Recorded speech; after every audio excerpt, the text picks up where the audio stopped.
Context is always important. There's no way you avoid it.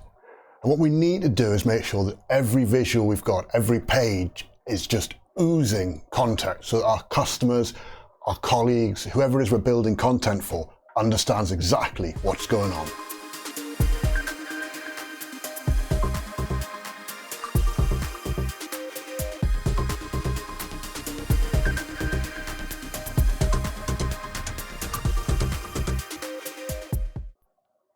So looking at this page, we can see there's a lack of context, especially if we look here.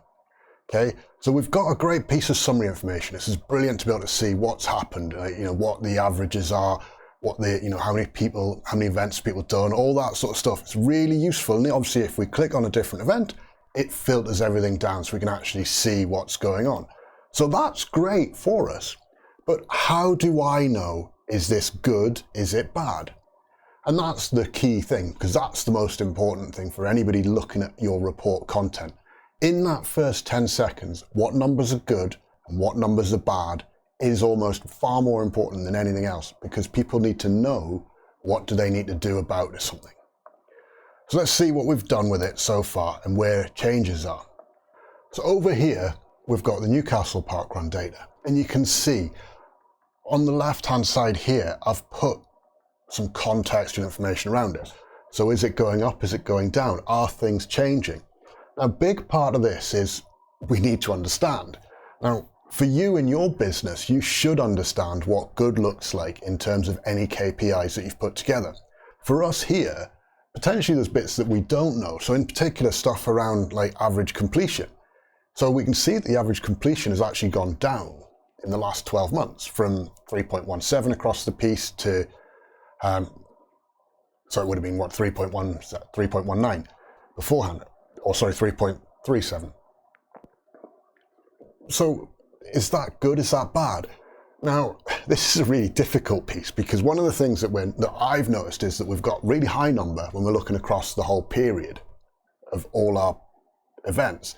The average completion is 6.9, but then as soon as you start to look at, say, like in a year, it's much smaller. So there's definitely big chunks of people who are either only doing one or who are just doing one every now and again, like once a year or something like that, which would happen. We could see that happening. People say coming back for Christmas or for rare times, you might only do the odd one a year. So that'll impact everything, won't it, in terms of the way it all calculates out. So again, we've not looked at that, and that's then exploration about your data. This is stuff we need to do. So what we've got here is really simple. I've used a very simple layout for it. I'll just zoom out again to make it easier. So we've got an L12 section. So we'll pick L12 finishes. Let me just drop this down. And you can see, so we've picked the start date, which is the maximum for there.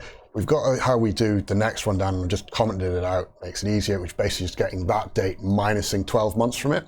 And that's then what we use. If we go to the -24 one, you can see we're using the start 12 months ago and then go 12 months back from there. And then lastly, we've got a label. Okay, and this is just taking those values and it's just putting in. I said, well, is it going up? It's good. Is it going down? I've gone up and down. We could do tick and cross. It's nice for you to see as well that you've got these options. You don't necessarily have to use the ASCII codes, whatever they are these days. I can't remember what they are. I always think them as ASCII. I'm showing my age, aren't I? And I've just gone through various things. In fact, when we rounded that, I probably don't need to round that. I think this is just, again, you can see we've copied and pasted stuff through to get these done. So there's lots we can do. So I thought we'd do the last one, which is going to be the registered finishes. So registered finishes, what we would do is let's pick finishes as our starting point. I'll just do Control A. Oh, pick the right one, let's go registered finishes. Pick that, Control A, Control C, and I'm going to right click here and say give me a new measure in the L12. I'm going to paste it. I'm going to call this registered. Okay, and all we need to do is in the measure here, registered finishes. So we're saying registered finishes, we're using calculate, and the key thing with calculate is it resets the context of the measure. So it's then going to reevaluate the measure context, which is all the filter context that flows in. So effectively what this is going to do is it's going to reevaluate the dates, which is what we're changing. That's what's going on here. Okay. So we've got the L12 registered, click away. Let's go to finishers again, 24, Control A, Control C. Let's right click on here, create a new measure. We're going to Control V, registered. Oh wow, I can't spell today. And then we're going to, in the measure, let's go to registered finishers. Okay, so we've actually now moving these further forward, aren't we? So we've gone here, here, L24, and then lastly, let's go finishers here, label finishers. Control A, Control C. Right click here, new measure. Control V, label, registered. And this is going to be registered, registered. Okay, so we've now got the 3 measures that we need for here. Okay, and then the thing with these is these are kind of interesting. So we're only going to bring 2 of these in here, but these new card visuals, let me just get rid of that. Let's bring this in. So these are here, the card new. Right, lots of people are doing video content on them. There's lots of stuff going on with these, and there's an awful lot more that you can experiment with than I'm going to do today. But I think it's important that we have a look, because they are really useful, but they are also one of the most unintuitive visuals I've really used.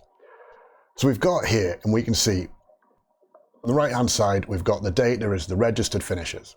Okay, simple.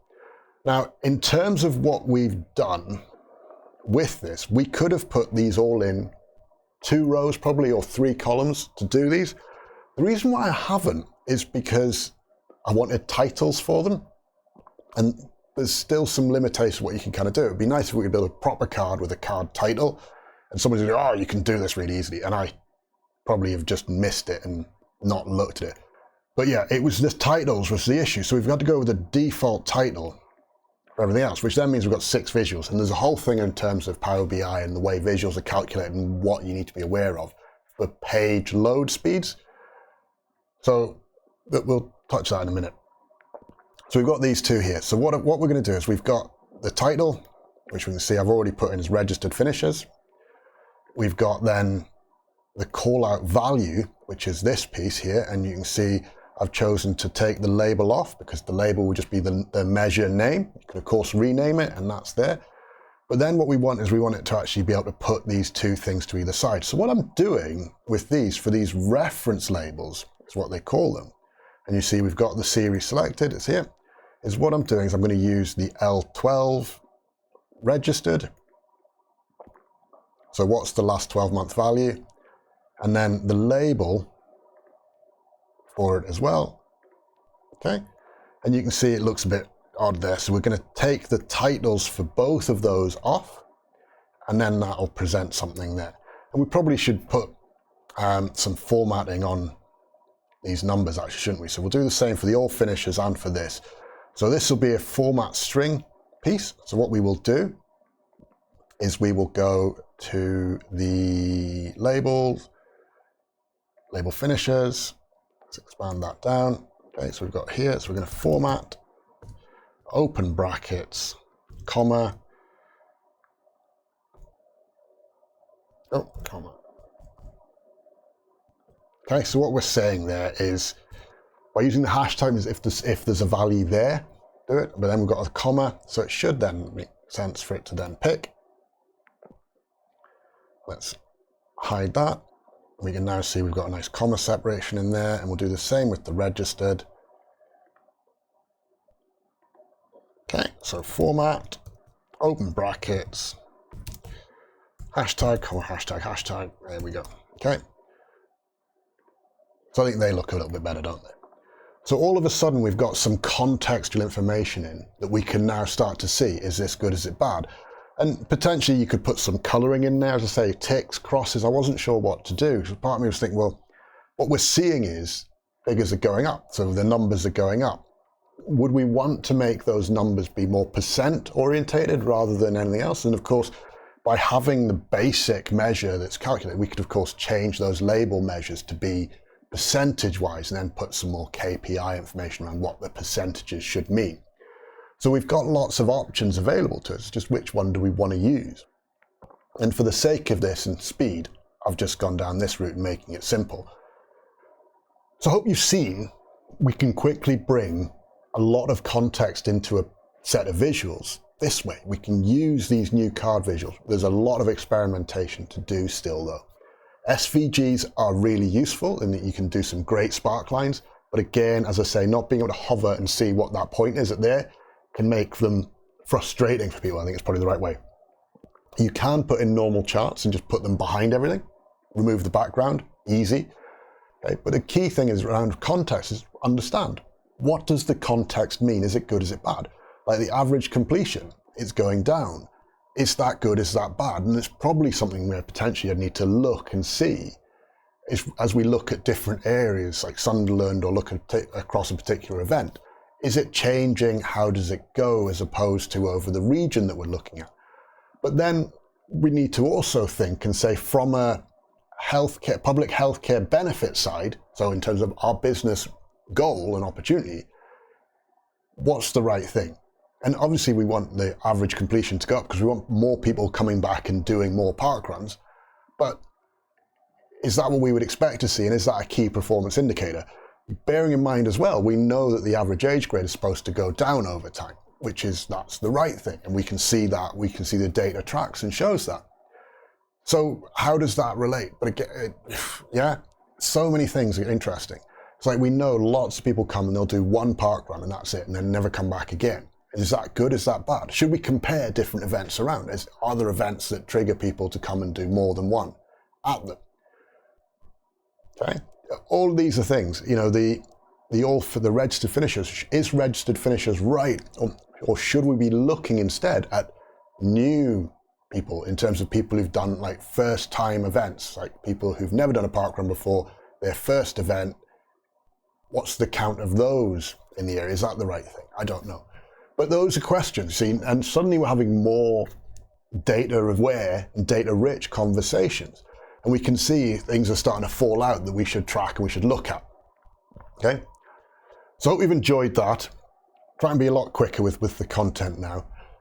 Get in touch with Geordie Consulting if you want a consultancy to support you in your business as you're piecing together what your data strategy should be. They've got the experience, understand exactly what it is your business needs, and they'll be able to deliver excellence for you. Stay safe, take care, ta-da.